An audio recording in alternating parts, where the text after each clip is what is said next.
शादी तो कर बैठी, लेकिन शौहर ने शोबिज़ में काम से रोक दिया। बच्चा पैदा करने का भी कोई इरादा नहीं था। आखिर ऐसा क्या हुआ कि सादिया इमाम ने अपने शौहर को दूसरी शादी की इजाज़त दे दी? क्या सादिया इमाम दूसरी शादी के बाद पछता रही हैं? मज़ीद औलाद पैदा क्यों ना की? ये सब आपको आज की इस वीडियो में बताएंगे। नाज़रीन, पाकिस्तान की टीवी इंडस्ट्री की बात हो और सादिया इमाम का जिक्र ना हो, ये मुमकिन ही नहीं। सादिया इमाम एक बार टीवी ड्रामों में क्या आई, हर जानिब छा सी गई। उनकी मखसूस मुस्कुराहट के बायस उन्हें कई कमर्शियल्स में भी परफॉर्म करने का मौका मिला, जबकि अदाकारी की भी उन्होंने नाजरीन पर खूब धाक बिठाई। पर आज से कई बरस कबल सादिया शोबिज़ से बिल्कुल ही गायब हो गई।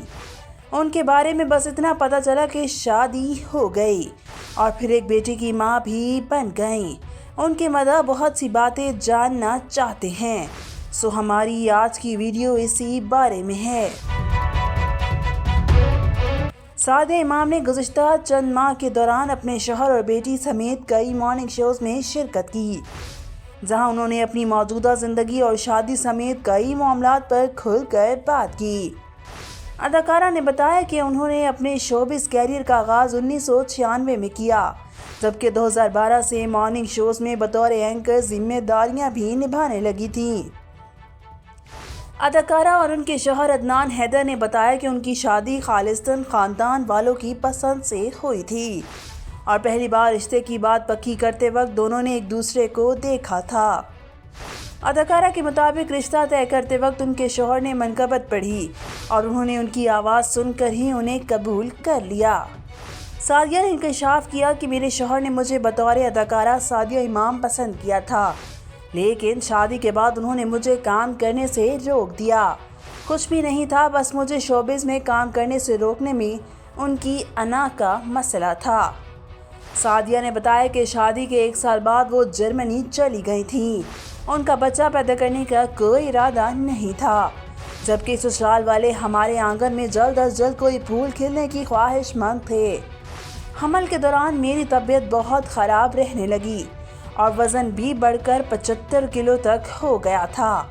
बेटी मीरब के पैदा होने के कुछ अरसे बाद ही वो पाकिस्तान लौट आई, क्योंकि जर्मनी में गुजारे 3 साल के दौरान उनका वक्त बेहद डिप्रेशन में गुजरा था।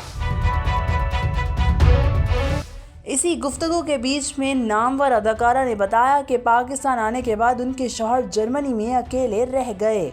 इसी वजह से उन्होंने शौहर को दूसरी शादी की इजाज़त दे दी थी। ताहम शादी की इजाज़त मिलने के बावजूद उनके शौहर ने दूसरी शादी नहीं की, क्योंकि वो पहली बीवी को ही संभालने में पूरे हैं। ये बात करते हुए वो खिलखिला कर हंस पड़ी। इसी तरह एक टीवी ट्रांसमिशन के दौरान सादिया इमाम अपनी बेटी मीरब के हमरा तशरीफ़ लाईं, जिसमें उन्होंने कहा कि बच्चे अपने वालिदैन की ही अमली तक़लीद करते हैं, इससे वालिदैन का किरदार बहुत अहम होता है। सादिया का ये भी कहना था कि हमें अपने बच्चों को दीन के बारे में सिर्फ तालीम नहीं देनी चाहिए, बल्कि अमली तौर पर उन्हें सिखाना भी चाहिए। बच्चा वालिदैन को देखकर सीखता है, लिहाजा जब तक मैं खुद फ़राइज़ की अदायगी नहीं करूँगी, मैं अपने बच्चों को कैसे कह सकती हूँ कि वो ये फ़राइज़ अदा करें। अगर हम खुद नमाज़ पढ़ेंगे तो बच्चे खुद ही हमें देखकर नमाज़ पढ़ना शुरू कर देंगे। बच्चे और वालिदैन के दरमियान दोस्ती का रिश्ता होना चाहिए, ताकि वो अपनी हर बात उनके साथ बिला झिझक शेयर कर सकें। इस मौका पर मीरब ने एक खूबसूरत नात का हदिया भी पेश किया। सादिया का कहना था कि मेरी बेटी को नाते पढ़ने का शौक़ मेरे ससुराल और मेरी तरफ से आया है। उसके वालिद भी बहुत अच्छी नात और मनकबत पढ़ते हैं। मैं इससे कहती हूँ कि बेटा, जहाँ भी मौका मिले वहाँ अपनी हाज़िरी ज़रूर लगा दिया करो। मीरब ने शो के मेज़बान के सवाल का जवाब देते हुए कहा कि जब भी कोई मसला दरपेश होता है तो अल्लाह मियाँ और अपनी मम्मा से बात करती हूँ। अल्लाह मियाँ मेरे बेहतरीन दोस्त हैं। मेरी रोल मॉडल बीबी फ़ातिमा हैं। अदाकारा सादिया ने कहा कि हम इबादतों में ज़िंदगियों को तोलने की बजाय हकूक़ुल इबाद भी निभा लें तो ज़िंदगी बहुत बेहतर हो जाएगी। میرے سامنے جب بھی کوئی چہرہ کھل کر سامنے آئے تو اپنے رب کا شکر ادا کرتی ہوں کہ اے مالک تیرا شکر ہے، یہ کرم ہے تیرا کہ تو نے دوسرے کی حقیقت مجھ پر عیاں کر دی ہے۔